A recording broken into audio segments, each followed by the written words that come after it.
నాకు ఆశ్చర్యం ఏందంటే గురు, ఇప్పుడు మసాలా దోస మన ఊర్లో మసాలా దోస వేరు ఉంటది. ఇక్కడ మసాలా దోస ఎలా సిటీలో వాడు దోస వేస్తాడా, సాగదీస్తాడు బాగా.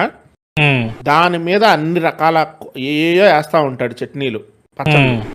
వాడు చేసుకొచ్చి ఉల్లిపాయలు వేస్తారు, అదే వేస్తాడు, ఉప్మా వేస్తాడు, గిస్మా అన్ని వేసి వాడు అవన్నీ వేస్తున్నా కూడా ఆ దోశ అట్టానే ఉండిద్ది. మనం మామూలుగా దోశ వేసి 2 నిమిషాలకి అది తీపతే మాడిపోయింది కదా.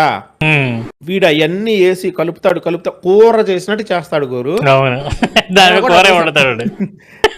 కూర అండి, ఆ దోశ అట్టానే ఉండిద్ది. అట్టే తీసి మళ్ళీ దోశలాగా నీట్ గా మడిచి మళ్ళీ మన చేతిలో పెడతాడు. నేను చాలా సార్లు గమనించా. అదే మన ఇంట్లో అయితే 5 నిమిషాలు తీయకుండా దాని మీద అట్టే పెడితే బుగ్గు అయిపోదా. అది అర్థం ఏంటంటే అదంతా మైదా పిండి చేయటం వల్ల అంతసేపు అది కాలిద్ది అనమాట.